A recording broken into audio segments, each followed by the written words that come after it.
Today's musical story is called Meet the Orchestra, and it's going to be accompanied by Beethoven's Fifth Symphony, which features all of the instruments that are in this book.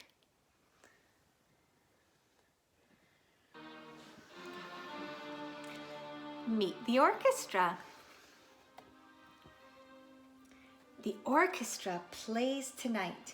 The audience has arrived. The musicians are coming on stage with their instruments. What a lot of different kinds they play. Strings, woodwind, brass, and percussion.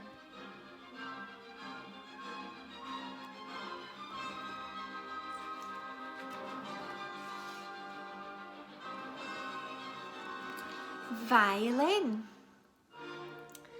Players with like instruments sit together in families. The violin belongs to the string family, along with the viola, the cello, the big string bass.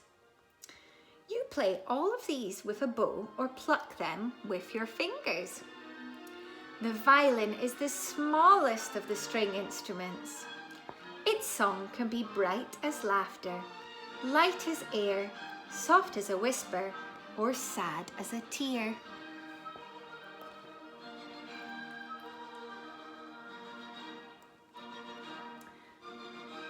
The viola.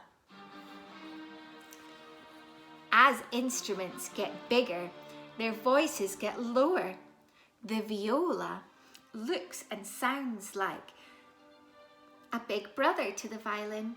It is a deeper tone reminding you of evening shadows, cloudy skies, and of the colour blue.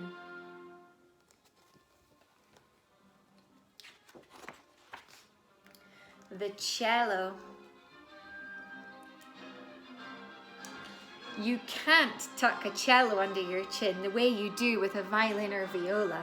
It's so big, you must rest it on the floor. The cello's rich, mellow voice speaks of deep feelings like joy and sadness. It can remind you of the calm beauty of a drifting swan, or of maybe the colour purple.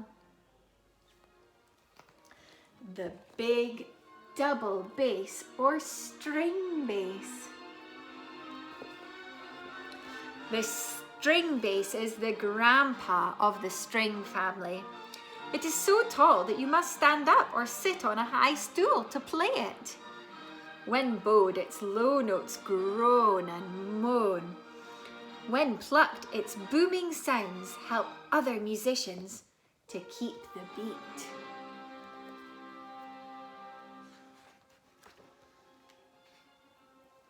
Now, something different. The flute.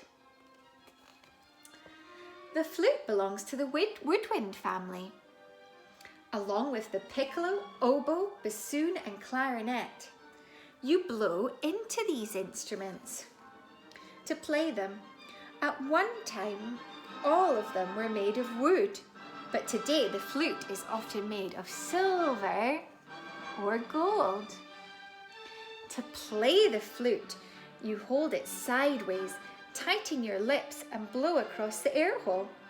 With practice, you can trill like a bird or play slow, quavering notes as cool as a mountain stream. Now the piccolo. The piccolo. The piccolo, little sister to the flute, loves attention and always gets it. This tiny flute is so shrill you can't help hearing it. Its high notes almost pierce your eardrums, yet everyone loves the piccolo because it has such a great sense of fun.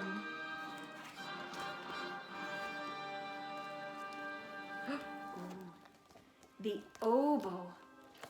Now the oboe has a mouthpiece made of reed. The reed can be fussy and troublesome, then it honks like a goose with a bad cold.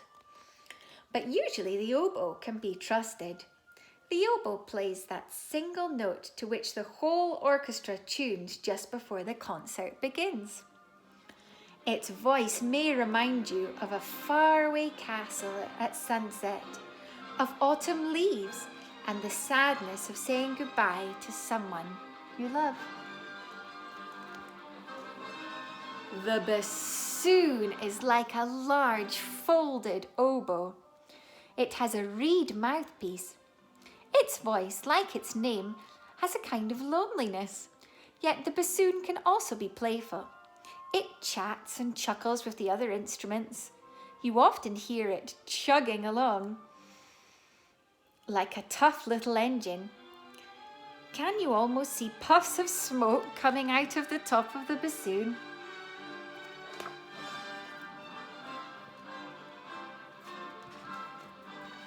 The clarinet.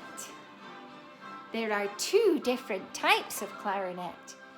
The straight one is nimble and quick. It tootles up and down the scale, never tripping over a note. Its cool tones melt in your ears, just like ice cream melts in your mouth.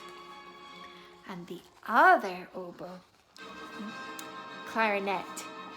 This very long clarinet is bent at both ends so that it doesn't touch the floor when it's being played.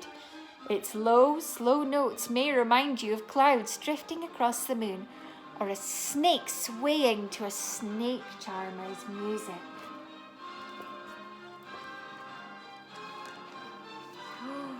Now here's a big French horn. The French horn. Make way for the brass family, the powerhouse of the orchestra. Even when they play softly, you can sense a huge cat crouched about to spring. The brass do not have reed mouthpieces. Your lips buzzing against the metal mouthpiece produce the sound. The tubes of the horns magnify it, as a bullhorn magnifies an announcer's voice. The French horn is like a big bright bell at the end of a long thin tube. The tube is coiled so that the horn can be played with one hand on the valves and the other inside the bell. The hand inside softens the sound.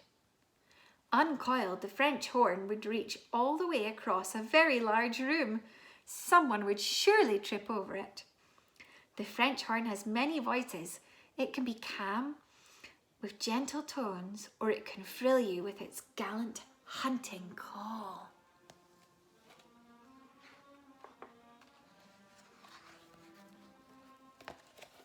The trumpet.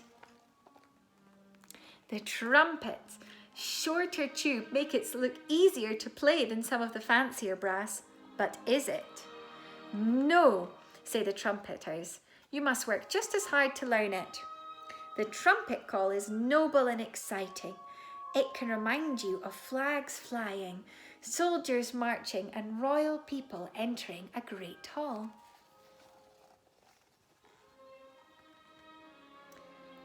Now the tuba. The tuba has a huge bell and a very long tube. Do you remember that the bigger strings have deeper voices? The same is true of the horns. The bigger ones have lower sounds. The tuba seldom carries a tune. It is more of a rhythm instrument. It ampas, helping the brass to keep the beat, just as the thump of the bass does for the strings. It goes ba, ba, ba.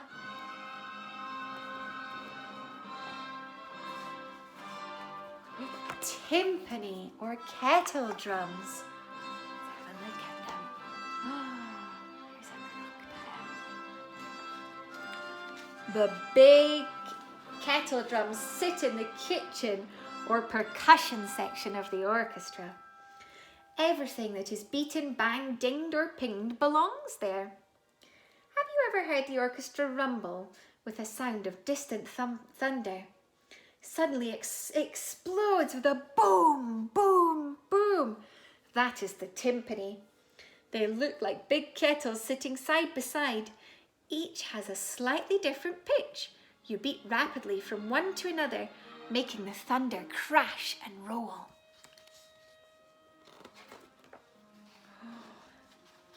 like these, the cymbals.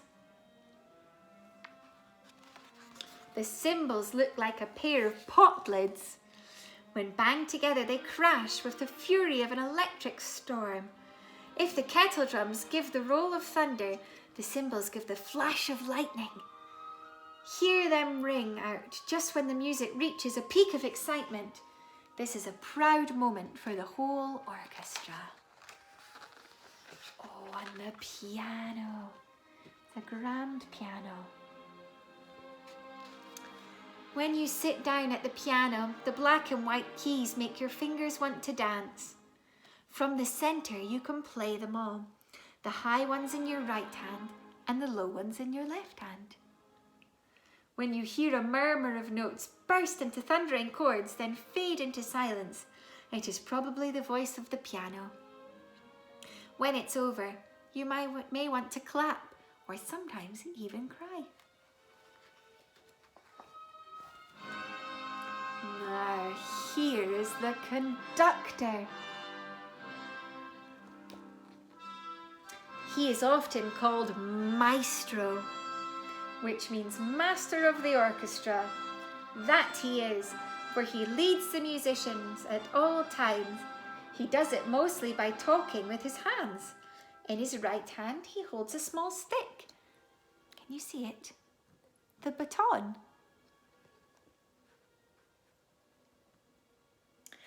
With it, he beats time. His left hand motions. You play now. Be quick, livelier, louder, softer. Ah, that's perfect. A raised eyebrow says, you're playing out of tune.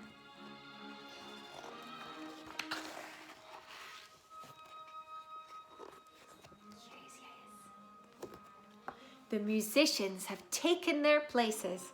The strings, who are by far the largest group of players, sit in front, almost filling the stage. The woodwinds sit close together at the centre, the brass and percussion at the back. The conductor strides on stage in front of the orchestra, raises his baton, and let the music start.